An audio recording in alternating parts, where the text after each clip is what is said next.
She saw them at 14 minutes past 9, not because she was looking. Because Oriana Vale had spent 3 years learning to love a man who could never quite keep his eyes still, and her own eyes had learned to find him in every room without trying. It was a reflex now, the way lungs breathe, automatic, involuntary, and tonight, devastating. Prince Edmund Calloway stood in the narrow corridor behind the east colonnade, partially obscured by a hanging garland of white roses.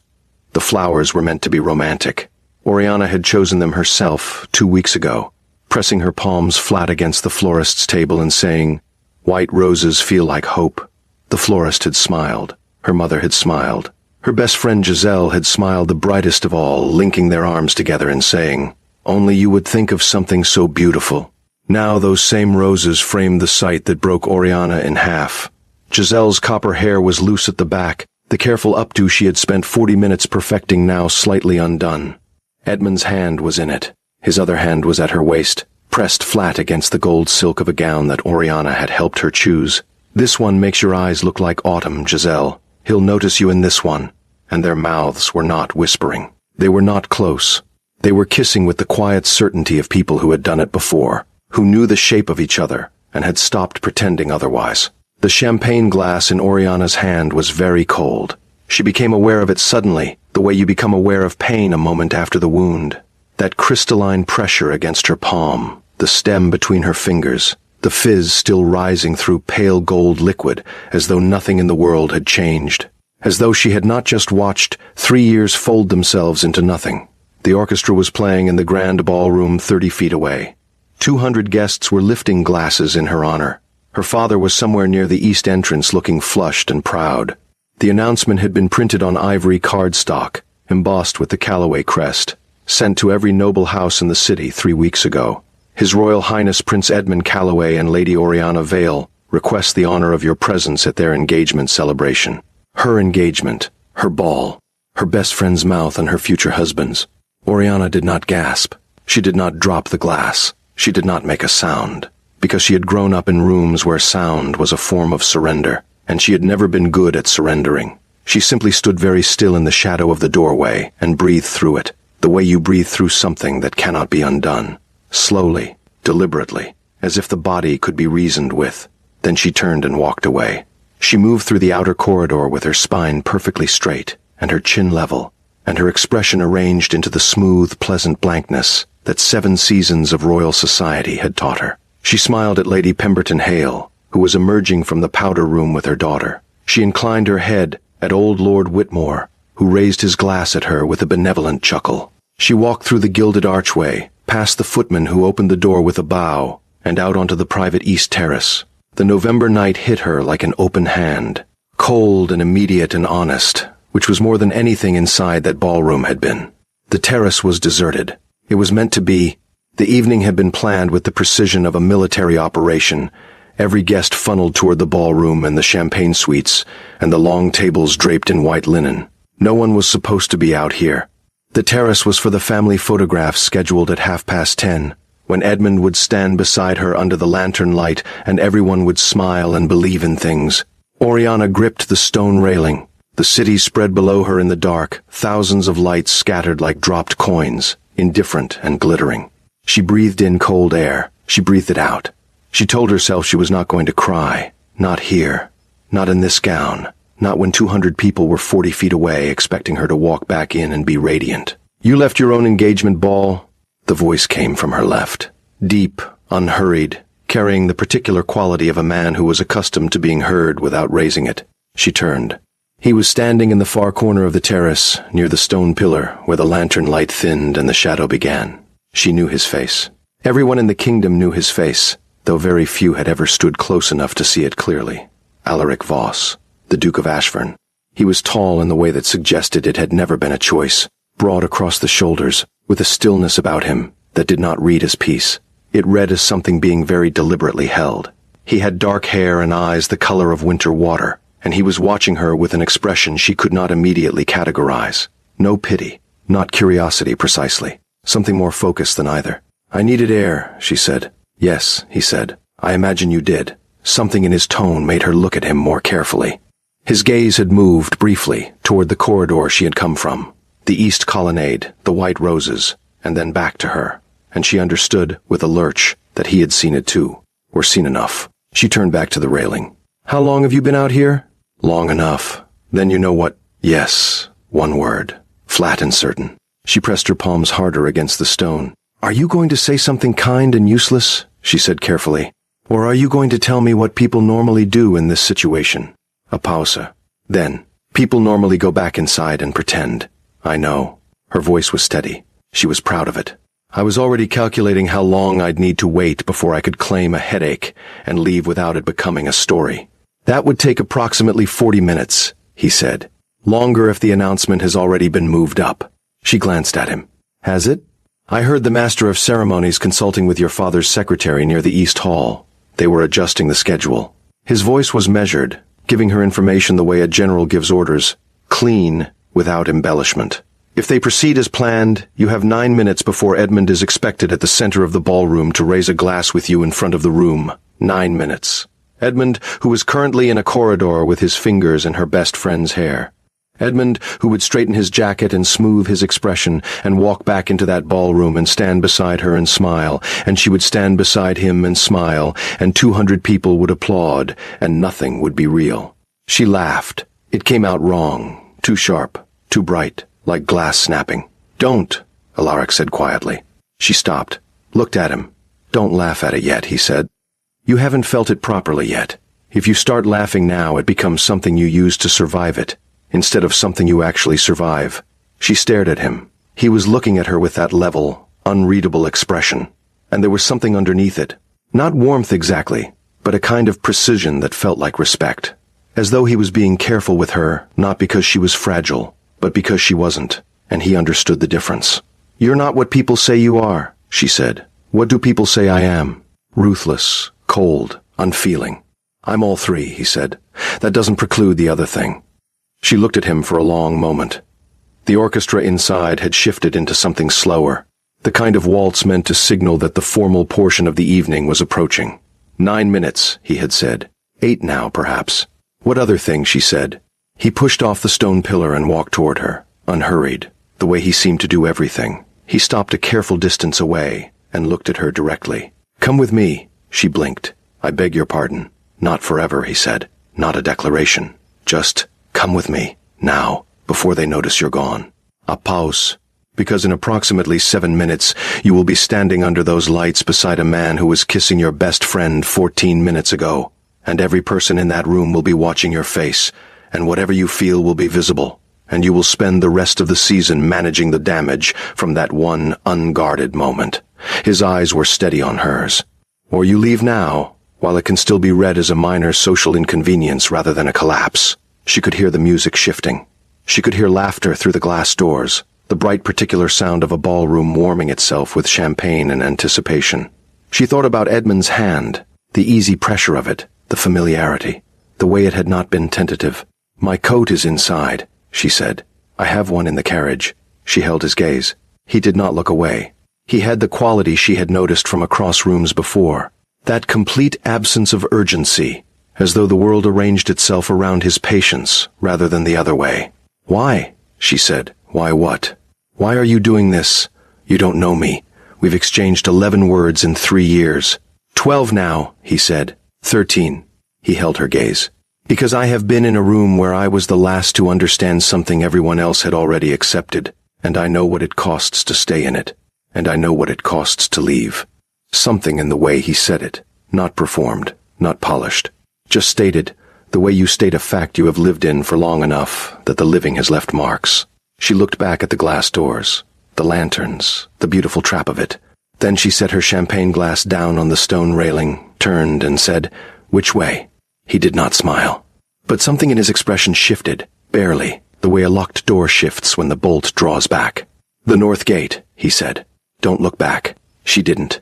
The carriage was black and unmarked, which she would later understand was deliberate.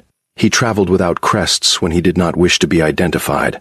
The coat he produced was heavy wool, dark, lined with something soft, and it smelled like cedar and old libraries, and when she pulled it around herself in the cold leather interior she felt, absurdly, like she might cry for the first time.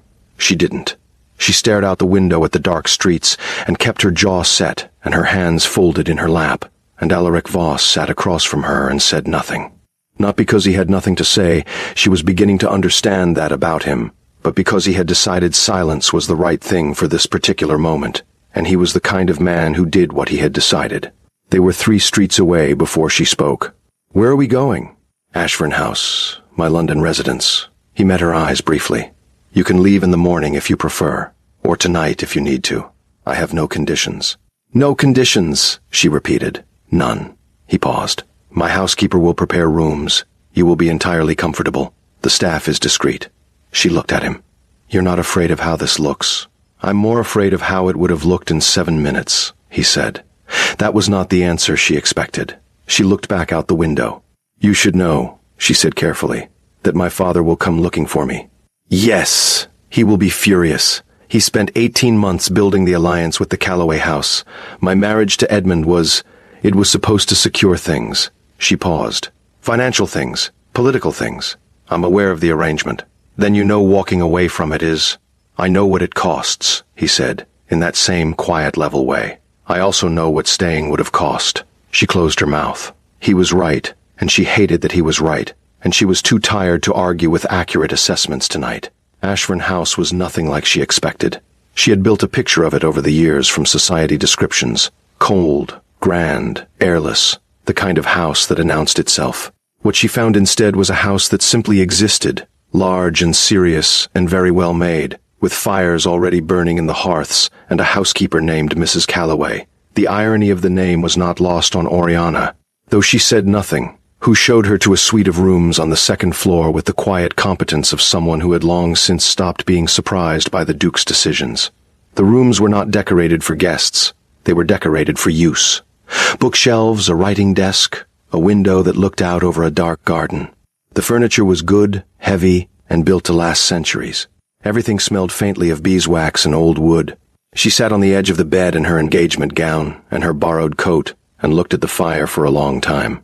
Morning came gray and quiet. She had slept, which surprised her.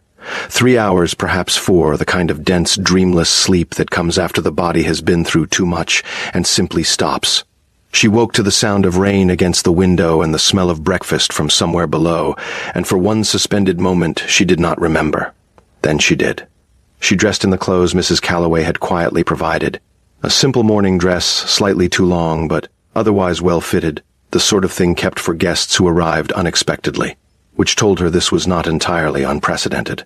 She came downstairs to find a breakfast table laid in a small room off the main hall, and Alaric Voss already seated at it, reading a letter with his coffee untouched beside him. He looked up when she entered, stood, briefly, then sat again when she waved the gesture away. "Coffee?" he said. "Please." She sat across from him. He poured. They both looked at the rain for a moment. "Did you sleep?" he said. Surprisingly, yes. She wrapped her hands around the cup. "You?" "Adequately." A pause.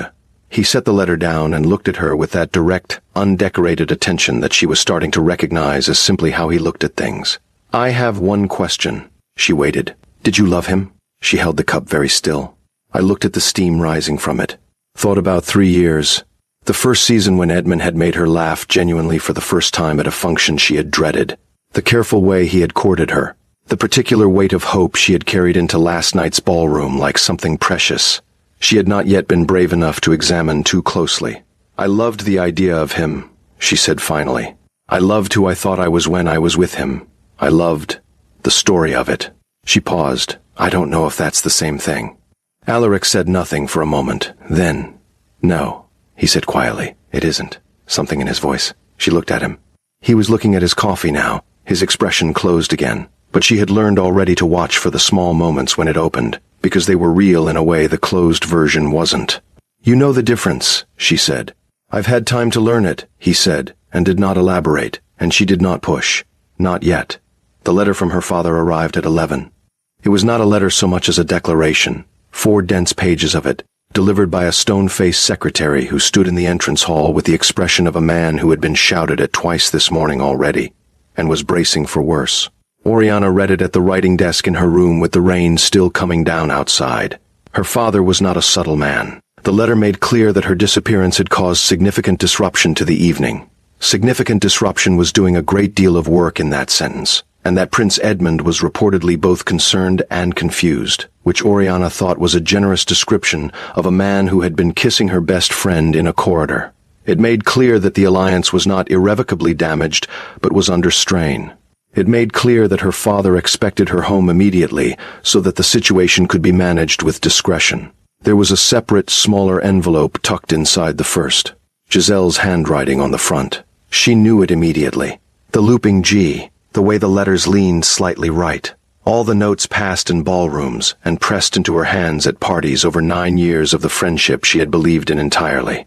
She did not open it. She set it on the desk and looked at it and thought, not yet. Some things needed to be left sealed a little longer.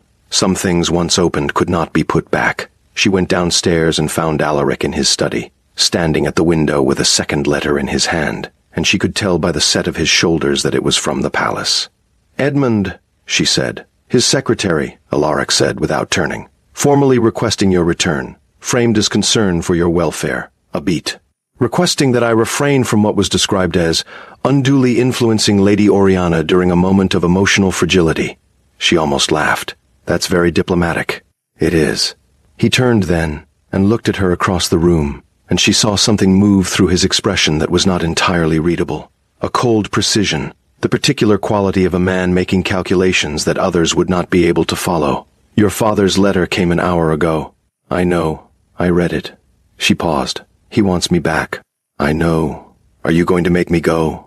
He held her gaze. "No." The word was simple and complete, and she felt it settle somewhere in her chest like something coming to rest. She crossed the room and sat in the chair across from his desk, pulling her feet up slightly, and looked at him steadily. "That will cost you," she said. "Politically. Most worthwhile things do." She watched him. "Why are you doing this, Alaric?" "Truly." He set the letter down. I looked at it for a moment. Then he sat down across from her and said, with the particular economy of a man who rarely explained himself, "Because I was there when you left, and I knew what you were walking toward if you stayed, and I was in a position to offer you something different. A pause. And because he stopped. Because what?" He looked at her, something careful in his eyes. "Because I've seen what happens when someone stays in a room they should have left. I've seen what it costs over years, what it does to a person, and you have too much." He stopped again briefly. "You have too much to offer to spend it managing a story that was never yours." She held his gaze for a long moment. The rain was quieter now. The fire in the study crackled softly.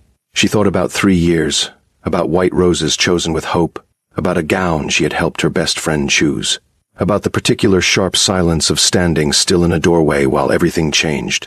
"I need to know," she said, "what you want in return." "Nothing," he said.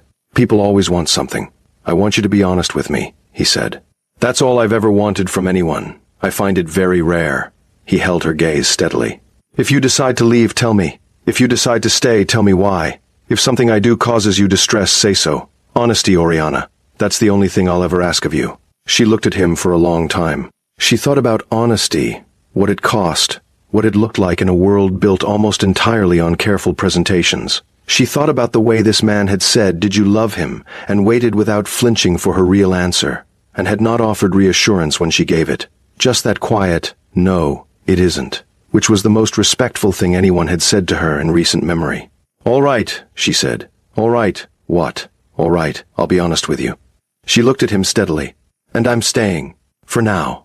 Until I understand what I'm going back to." Something in his expression. That barely there shift again. The locked door, the bolt. "Then stay," he said. Her father arrived in person at 4 o'clock. She heard him before she saw him. His voice in the entrance hall, carrying that particular tone he used when he was trying to sound calm and failing at it. A tone she had learned to recognize at great distances since childhood. She came downstairs to find him standing in the entrance hall with his hat in his hands, and his color very high, and Alaric standing between him and the staircase, without having moved obviously to do so, simply occupying the space with the particular quality of a man who had decided something, and was waiting for the room to catch up. Her father looked at her and said, "Oriana, get your coat." She said, "No." He stared at her. In his experience, his daughter was composed, gracious, and dutiful. She said the right things in the right rooms and smiled at the right people, and had never, in 22 years, said no to him with that particular quality of stillness. He turned to Alaric. "Your Grace," I understand that you believe you were acting in my daughter's best interests. I was, Alaric said. The flatness of it stopped her father mid-sentence. He was not a man easily silenced. He tried again. The alliance with the Calloway house is your concern, Alaric said, not hers. Her father's jaw tightened. He looked at Oriana again, and she watched him recalculate. She could see it happening behind his eyes. The shift from I will manage this daughter to I need to manage this situation, and she felt something very old and very quiet settle in her chest. The particular stillness of someone who has been managed for a long time and has just stopped being manageable. You should know, her father said, his voice lower now, what this looks like. My daughter disappearing from her own engagement ball with a family friend, Alaric said, with the precise smoothness of a man who had already prepared this answer. One who noted Lady Oriana was unwell and ensured she was safely removed before the discomfort became visible. That is the story, Lord Vale, if you choose to use it. The alternative story, he paused, something quiet and dangerous in the pause. The alternative involves a corridor and white roses, and the east colonnade. Silence. Her father understood. She watched him understand it, watched the color in his face shift from angry red to something paler, the recalculation happening faster now, the consequences arranging themselves in his mind. He looked at Oriana one more time. Something moved across his face that was almost, something human. Then he put his hat back on and said, quietly, I will be in touch, Oriana. He left without arguing further. She stood at the top of the staircase and listened to the front door close and the carriage depart, and when she looked down at Alaric, he was standing in the entrance hall looking up at her with that level, unreadable expression, and she thought, there it is. There is what lives under the cold, not warmth exactly, but something that acts like protection when it matters. You shouldn't have done that, she said. I know, he said. He'll use it against you eventually. Probably. You're not worried. He considered this. I'm worried about many things, he said. That isn't currently one of them. She came down the stairs slowly, watching him. He did not move. She stopped on the second-to-last step, which put them almost at eye level, and looked at him for a long moment. Thank you, she said. I mean it. I know you do, he said. That's the only reason I accepted it. That evening, a name she didn't expect appeared in the receiving room. Lord Fabian Crest arrived just before dinner, unannounced, with the particular confidence of a man who had never learned to expect doors to stay closed. He was handsome in a deliberate way, sharp-jawed and silver-tongued, the kind of man who entered rooms and arranged himself in them immediately, as though the room had been waiting. He was an old adversary of Alaric's. She knew this from years of society observation, the specific temperature drop that occurred when their names appeared in the same sentence. He saw Oriana across the entrance hall and stopped, not with surprise, with something else. Assessment. Interest. The slow, deliberate kind that knew it was being watched and did not mind. Lady Oriana Vale, he said, at Ashford House. A smile that did not touch his eyes. What a remarkable evening this is becoming. Alaric appeared from the study doorway, and she saw it. The exact moment his gaze found Fabian Crest, and then found her, and then returned to Fabian. A stillness came over him that was different from his ordinary stillness. Sharper, colder, the kind that preceded decisions. Crest, he said, this is not a convenient time. It never is with you, Fabian said pleasantly, and yet here I am. His eyes moved back to Oriana with that same deliberate attention, and she felt the weight of it, and she felt something else too. A change in the air beside her, a tightening, almost imperceptible, as Alaric stepped forward into the space between them. Not dramatically, just forward, just enough. Fabian Crest had the particular gift of men who understood that the most dangerous thing they could do in any room was appear entirely harmless. He smiled at Alaric's positioning, that subtle forward step, that quiet claiming of the space between them, and let his eyes drift past it the way you let your eyes drift past something you have already catalogued and dismissed.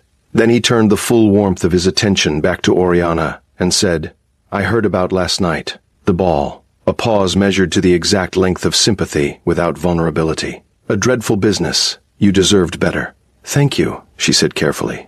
Edmund Calloway has always been precisely the sort of man his reputation suggested, Fabian continued, as though they were discussing the weather, as though Alaric were not standing 3 feet away with the specific stillness of a loaded mechanism. Charming at surface level, nothing beneath. It's a shame it took this long for the truth to make itself apparent.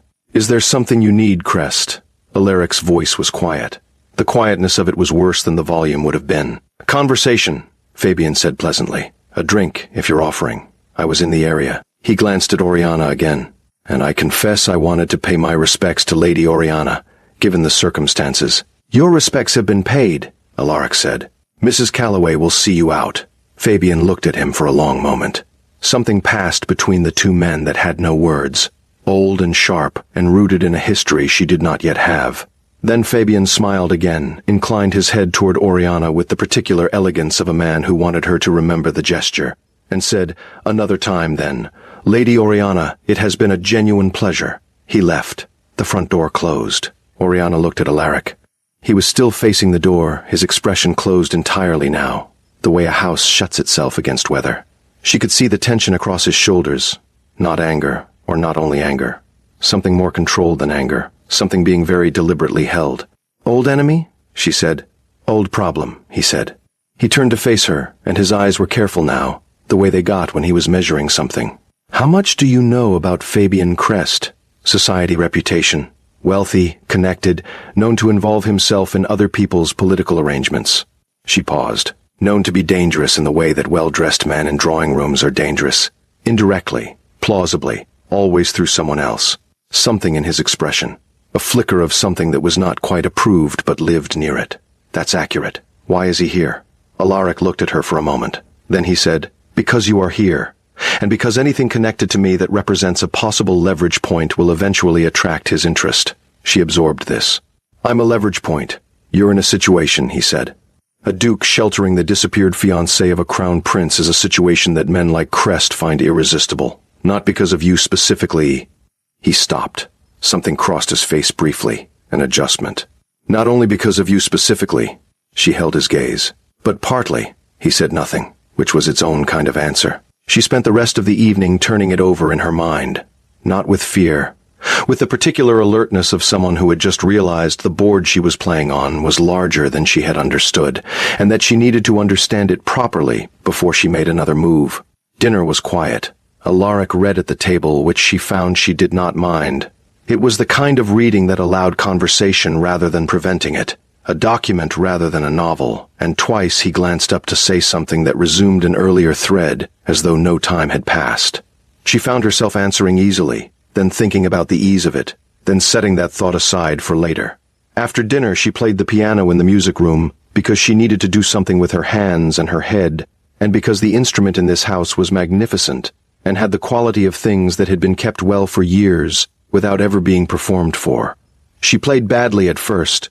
Her hands were colder than she realized, and the music kept slipping, and then she found the thread of it and followed it, and when she looked up 20 minutes later, Alaric was standing in the doorway. He had not announced himself. He was simply there, in the way he was simply present in most spaces, as though he had been there slightly longer than was possible. "You play," he said. "Adequately," she said. "I was told my technique was good, and my feeling was excessive." "Who told you that?" "My music tutor, when I was 12. "Your music tutor was wrong," he said. He paused in the doorway for a moment longer, then said, "Good night, Oriana," and left. She sat at the piano for a long time after. 3 days passed in that particular suspended quality of time that exists between the event and its aftermath. Letters came and went. Her father wrote twice more, she replied once, briefly. Giselle's sealed letter sat on the writing desk and she did not open it. The palace sent nothing directly, which was itself a communication. Edmund was waiting, assessing, deciding what the official story would be. Society, meanwhile, was doing what society always did, assembling a narrative from incomplete information and circulating it with tremendous confidence. She heard fragments through Mrs. Calloway, who managed the household with the brisk discretion of someone who understood exactly what was happening and had decided to be useful rather than judgmental. The fragments were various. Lady Oriana had been taken ill at the ball. Lady Oriana had suffered a nervous episode.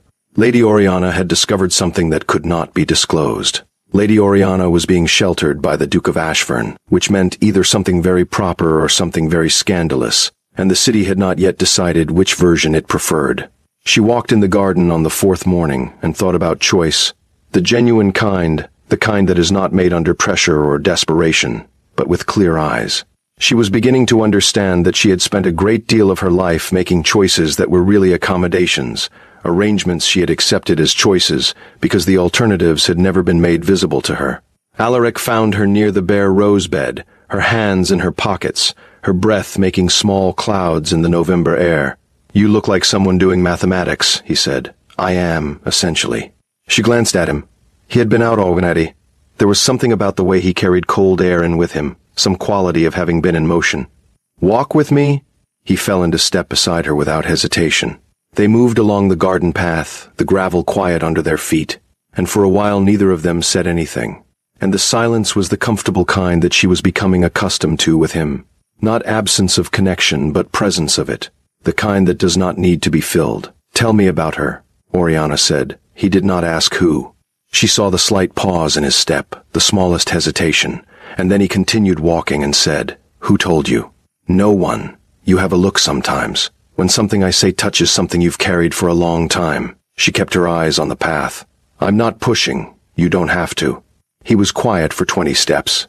Then, "Her name was Vera. She died 4 years ago." She waited. "She was kind," he said. "Genuinely kind, not the performed kind. She found things funny that no one else found funny. She argued with me about almost everything and was right more often than I admitted."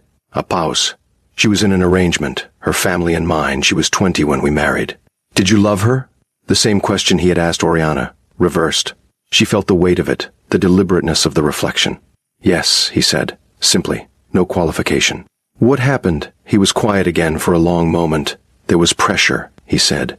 "Political pressure from within certain noble houses who found the Ashford alliance inconvenient. There were threats made, carefully, indirectly, in the way those things are made. I believed I had managed them." He paused. "I was wrong. Vera became ill. The physicians called it a fever. She died in 3 weeks." His voice was level, entirely controlled, and underneath the control was something that had long since finished the sharp part of grief and settled into something deeper and quieter and permanent. "I have spent 4 years knowing there were people who wanted her gone, and being unable to prove it in any way that the law would recognize." She stopped walking. He stopped a step later and turned to look at her. "Fabian Crest," she said. His expression did not change, but his silence confirmed it. "He was involved," she said. "He was connected to the families who applied the pressure," Alaric said. "Whether he was the source of the threat or merely adjacent to it, I have never been able to determine. He is very careful." A pause. "He has been very careful for 4 years." She looked at him. This man who had stood in a garden and found a stranger crying, and offered her a coat and a door and no conditions. This man who moved between her and things without making a performance of it. She thought about what it had cost him. Vera, the years of carrying it. The particular grief of someone who has not been able to deliver justice and cannot stop needing to. "You said you'd seen what happens when someone stays in a room they should have left," she said quietly. "When you said it, you meant her." "Yes." She stayed. She stayed because leaving would have cost the family connections they couldn't afford to lose. She stayed because it was the arrangement, and she believed in honoring arrangements. His voice was very quiet now. "She stayed because I told her it would be all right and I was wrong." Oriana looked at him for a long time. He looked back at her steadily, not asking for anything, not performing vulnerability, just telling her, because she had asked, and he had decided she deserved an honest answer. "Is that why you helped me?" she said. "Because of her." He considered this with the seriousness he gave everything. "Partly," he said, "and partly because you were standing on that terrace with your spine perfectly straight and your hands very still, and I could see exactly what it was costing you. And I thought..." He paused. "I thought there was no reason for it to cost that much. Not when there was another option." She reached out and put her hand on his arm briefly. Just a moment, just a touch, the kind that doesn't ask for anything back. He looked down at her hand, and then up at her face, and something in his expression was very careful and very open at exactly the same time. "Thank you," she said, "for telling me." "Thank you," he said, "for asking." They walked back to the house in the comfortable silence, and she thought about what it meant to be told the truth by someone who did not have to tell it, and what that was worth, and how rarely she had encountered it. The trap revealed itself on the 7th day. It came in the form of a visit, Lord Fabian Crest again, this time with a request for a private word with Oriana, which Alaric declined on her behalf before she had been informed of the request. She learned of it from Mrs. Calloway, who reported it with the careful neutrality of someone who had worked in this house long enough to know what was significant. Then the second piece arrived. A letter, this one addressed directly to her, bypassing the house entirely by being delivered through her father's household and then forwarded. She recognized Fabian's handwriting on the envelope. She brought it to Alaric. She watched him read it. She watched his expression, which remained controlled throughout, and she had learned enough of him by now to see the places where it tightened, the places where something moved underneath and was held. "He's been working with Edmund," she said, when he finished. "Yes." He set the letter on the desk. "The exposure threat, the scandal he's threatening to circulate about your disappearance and your presence here, it's not from him. He's carrying it for someone. For Edmund. For the palace, which amounts to the same thing." He looked at her directly. "They intend to frame your departure from the ball as an emotional breakdown, your presence here as evidence of compromised judgment, and use it to initiate proceedings that would strip your family's social standing on grounds of, the phrasing they've used is willful dereliction of a royal arrangement. A paus. It would mean your father loses his title. Your family loses the protections that come with it. It's designed to force you back into compliance." She sat down. Not from weakness, from the need to think clearly, and thinking clearly was easier when her legs were not carrying her weight. She folded her hands in her lap and looked at the fire. "And Fabian was never genuinely interested in me," she said. "He came here to assess whether I was a useful piece, to report back on the situation. Yes. And when he came the first time, I didn't discourage him immediately. No." His voice was careful, no judgment in it. "Just the fact. I was angry," she said. "I wanted to feel like something I'd chosen rather than something someone else was managing." She paused. "That was foolish. It was human," he said. "There's a difference." She looked up at him. He was standing across the room, very still, watching her with that focused, careful attention. She thought about what it had felt like, Fabian's deliberate interest, that slow assessment that had felt, for one weak moment, like being seen. And she thought about how different it was from this, from Alaric's attention, which had never felt like assessment because it did not seem to be calculating what she was worth to him. It seemed simply to be looking at her as she actually was. "You knew," she said. "I suspected. You didn't tell me." "No." He held her gaze. "Because you had the right to navigate it yourself. I wasn't going to insert myself between you and a situation you were capable of reading." She was quiet for a moment. Then, "When did you know for certain?" "Yesterday," he said, "when one of my contacts in the city confirmed Fabian had met with Edmund's secretary 3 days ago." "Yesterday," she repeated. "And you were going to tell me today," he said. "This morning, before you came to me." He paused. "I was making arrangements first." "What kind of arrangements?" He walked to the desk and opened the top drawer. He withdrew a document. She could see from the weight of it, the quality of the paper, that it was legal in nature, and set it in front of her. She read it. It was not what she expected. It was not a counterattack or a legal threat or any of the things she might have predicted.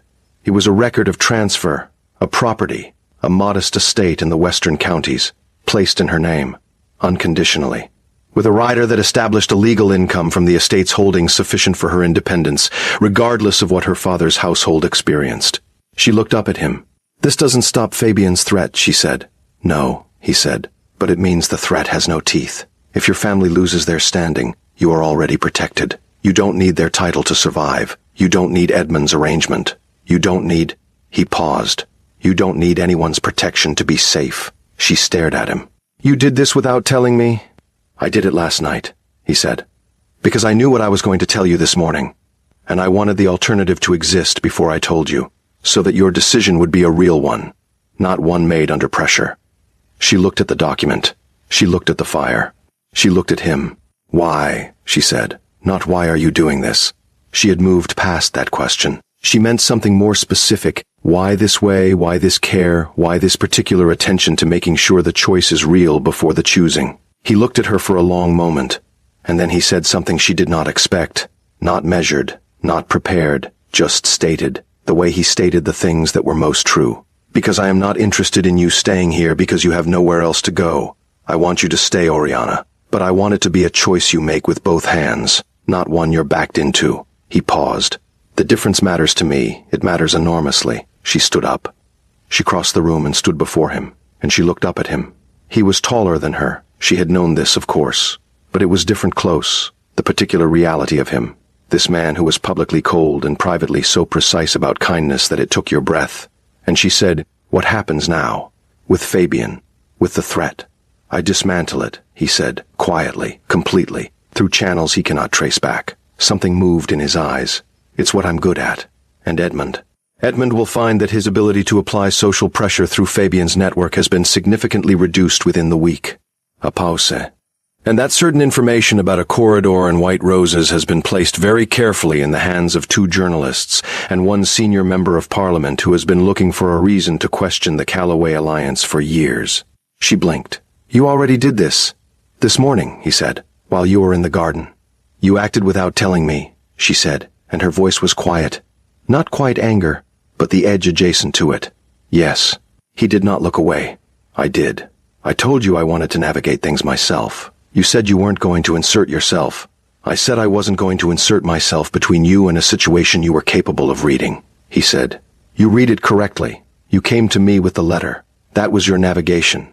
His voice was very even. What I did this morning is not the same. Fabian was moving against you using tools you don't have access to. Protecting you from that is not the same as deciding for you. There's a distinction there that sounds very convenient, she said. There is, he said. You can tell me where I got it wrong, and I will hear you. She stared at him. He held her gaze, entirely open, entirely prepared to be told he had misjudged. Not defensive, not waiting for her to relent, just present, accountable. She thought about Edmund, who had managed situations without telling her because it was simpler, who had made decisions about her life in conversations she had not been in, who had kissed her best friend in a corridor and said nothing because it had not yet been convenient to say something. She thought about the difference between being managed and being protected. You should have told me you were doing it, she said. Before, not after. Yes, he said immediately. You're right, I should have. Why didn't you? He was quiet for a moment. A real pause, not a calculating one. Because I was afraid, he said, that if I told you first, you would ask me not to. And I was not certain I could stop myself from doing it anyway, because the thought of Fabian using you as a lever against your own life was... He stopped. Something moved across his face, briefly unguarded, then controlled again. It was not something I was able to be rational about. She looked at him, and there it was, not performed, not calculated, just the truth of it, stated plainly, by a man who had spent 4 years in grief and controlled everything around him and had just told her there was one thing he could not control when it came to her. She reached up, her hand found his face, her palm against his jaw, the way she had touched him in the garden briefly, but different now, deliberate, both hands now present in this moment. She felt him go very still under her touch, the particular stillness of someone who has not been touched like this in a long time and does not know immediately what to do with it. Alaric, she said softly. Yes, he said. His voice was lower now. Don't do it again without telling me. No, he said. I won't. And don't apologize for caring, she said. Just include me. That's all I need. He looked at her. Something in his eyes was different now. Not exactly open, but opened, the way a window is opened rather than broken, deliberate, with intention. His hand came up and covered hers, gently, holding it against his face. I include you, he said quietly, from now on, completely. She held his gaze. The fire crackled. The morning light came through the window at a low winter angle, the kind that makes everything look slightly more real than it is, more present, more worth keeping. She thought. This is what honesty looks like. Not the absence of difficulty. Just no hiding inside it. She rose on her toes and kissed him. He was still for one breath. Then his hand moved from hers to her face, careful and certain, and he kissed her back with the particular quality of something that had been held very carefully, for exactly as long as it needed to be held, and was now finally, precisely, released. The announcement came 6 days later, not from the palace, not from her father's household, not from any of the careful social mechanisms that govern such things in the usual way. It came from Alaric. He made it at the Bramwell dinner, the most significant social gathering of the winter season, attended by every family of consequence in the city, including, notably, Prince Edmund Callaway and his mother the Duchess, and Lord Fabian Crest, and Oriana's father, and Lady Giselle Hartwood, who had arrived wearing an expression of careful, composed neutrality that she had clearly been practicing. Oriana had known it was coming. He had told her. That morning, at breakfast, he had looked at her across the table and said, simply, tonight, if you're ready. And she had said, I'm ready. And he had nodded, and that had been the entirety of the preparation, because they were 2 people who had discovered that simple honesty moved faster than elaborate planning. She wore deep blue, not white, not ivory, not any of the colors she had been styled in for years as Edmund's intended. She had chosen it herself, from a modiste Alaric's housekeeper had quietly arranged, and when she looked at herself in the mirror that evening she thought, "There, that's what I look like when I'm not dressing for someone else's story." They arrived at the Bramwell house together, which was itself a statement before a word had been said. She felt the room's attention shift the moment they entered. That particular wave of awareness, the held breath of 200 people recalibrating simultaneously. She kept her spine straight and her chin level, and let herself feel Alaric's presence beside her without leaning into it, because she was not leaning on anyone anymore. She was simply choosing to stand next to someone she had decided to trust. She saw Edmund across the room. He looked at her. She looked at him.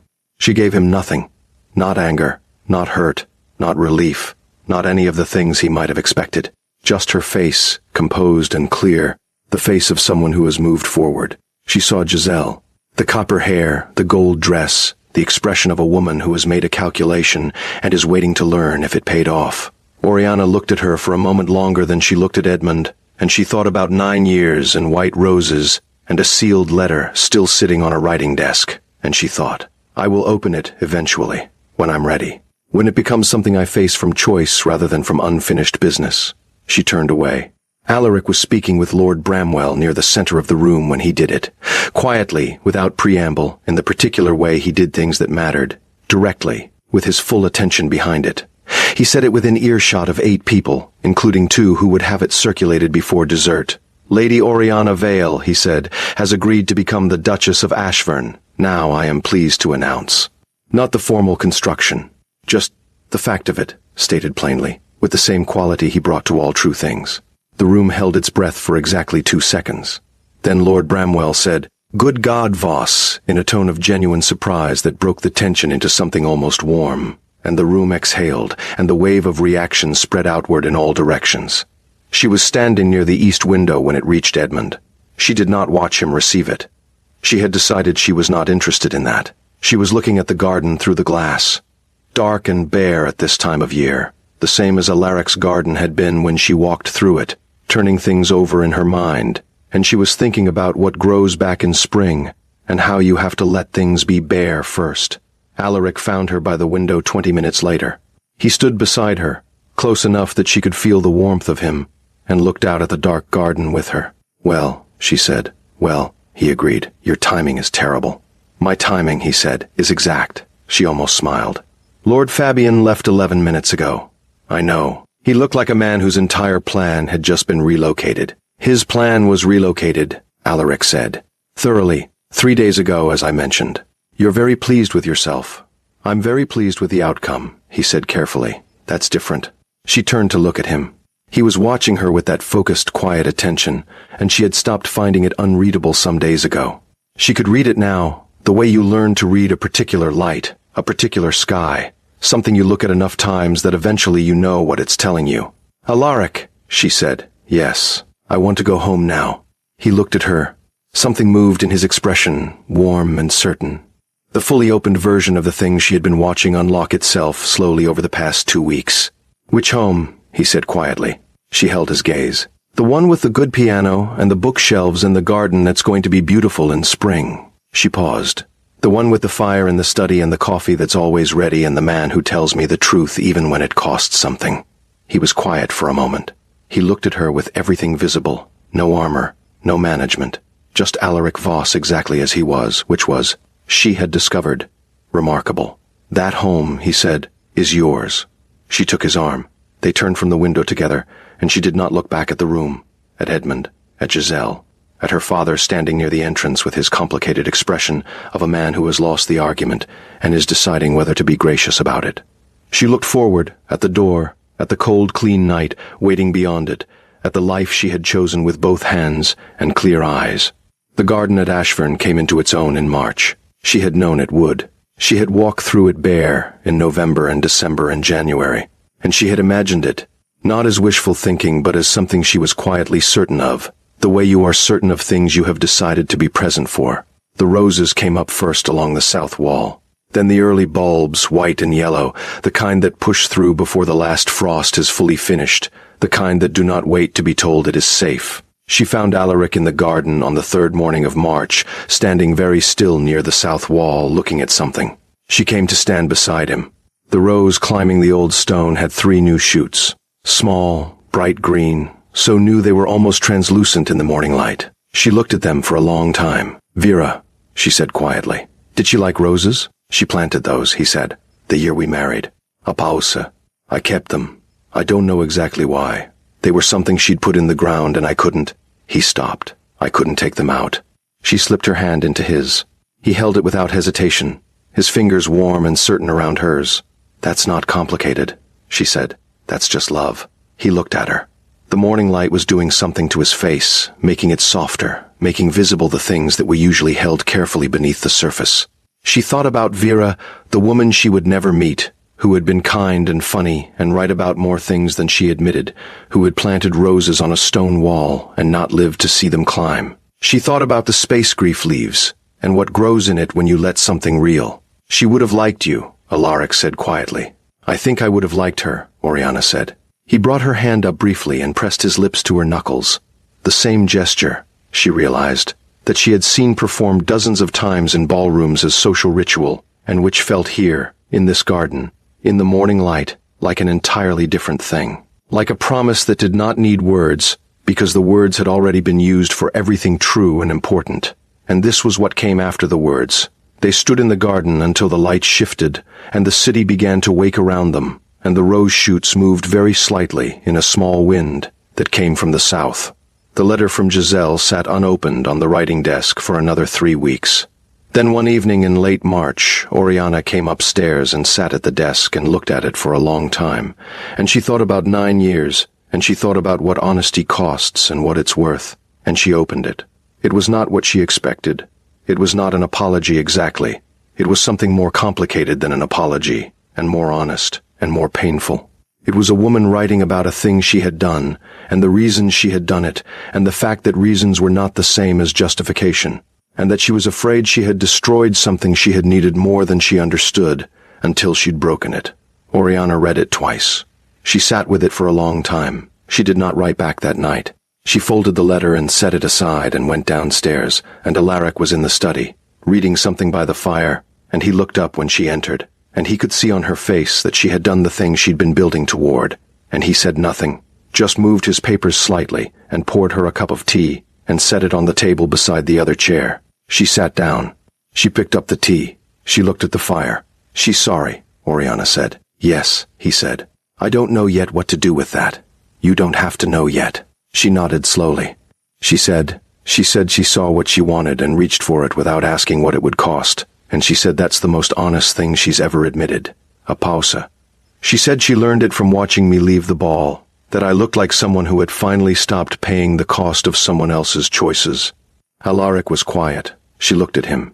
"Is that what it looked like?" she said. "That's what it was," he said. She held his gaze. She thought about a terrace in November, and cold stone under her palms, and a voice from the shadows saying, "Come with me." She thought about how close she had come to going back inside. She thought about all the rooms she had stayed in too long, all the choices she had made that were really accommodations, and the first real choice she had made. Not yet, not this, not back. "Thank you," she said, "for seeing me on that terrace." "Thank you," he said, "for turning around." The wedding was small. Neither of them had the appetite for grand performance, and they were both people who understood that the thing itself mattered more than the ceremony of it. The ceremony, when it came in early May, was witnessed by 20 people in the chapel at Ashfern, with the rose garden visible through the tall windows, the climbing roses finally in full bloom against the old stone. She wore ivory this time, not because it was expected, but because she wanted to, because she had decided that certain things could be reclaimed, that you did not have to abandon every color that had once been someone else's story. You could take it back and make it yours. He stood at the altar in charcoal and white, and when she walked toward him, his expression did that thing. The slight opening, the unlocking, the fully visible version of what lived underneath the stillness, and she thought, "I will spend a long time learning all the things that live in that face. I'm looking forward to it." The vows were simple. They had written them together, at the desk in the study one evening, arguing gently about phrasing in the way they argued about everything, directly, without heat, with genuine interest in getting it right. The finished vows were shorter than tradition suggested, and more specific than tradition usually allowed, because they were both people who preferred precision to ceremony. "I choose you," with full knowledge and clear eyes. I choose you in honesty and difficulty, and the ordinary days between the remarkable ones. I choose you as the person I tell the truth to. I choose you as the person I come home to. I choose you too, precisely and entirely, for as long as you want to be chosen. When it was done, and the witnesses applauded, and the May light fell through the chapel windows and across the roses outside, Alaric looked at her with that still, open expression, and he said quietly, close enough that only she could hear, "You know I will spend the rest of my life getting this right." "I know," she said. "So will I." "We'll tell each other when we get it wrong." "Immediately," she agreed. "And then we'll fix it. And then we'll fix it." She held his gaze. "Alaric." "Yes." "Stop talking and come home." He almost smiled. The full version. The one that changed his face. The one she had been collecting since the first night. The one she intended to keep collecting for the rest of her life. "Yes," he said. "Duchess." And the rose garden was in full bloom, and the light was warm, and everything she had walked away from had led her, precisely and entirely, here. There is something this story wants to leave with you, beyond the gowns and the grand houses and the winter gardens finally coming into bloom. It is this. The moment you stop arranging yourself to fit someone else's frame is the moment you find out who you actually are. Oriana did not walk off that terrace knowing what came next. She walked off it because staying had become something she could not survive honestly, and sometimes that is the only clarity you get. Not the full picture, just the next true step. Choose the next true step, even when you cannot see past it. If this story reaches you, if you felt even one moment of it settle somewhere real, then you already know what this channel is about. We tell stories here that live in the places where royalty meets the rawest kind of human feeling, where crowns and courtrooms and cold stone corridors are just the backdrop for the things that actually matter. Courage, honesty, and the choice to be chosen back. This is the Duke Royal Tales. If you are still here at the end of this story, you belong here. Subscribe, so the next one finds you. Leave a comment and tell us which moment stayed with you. The terrace, the garden, the roses, the vows. And if someone in your life needs a story that reminds them it is never too late to choose differently, share this one with them. We will see you in the next story.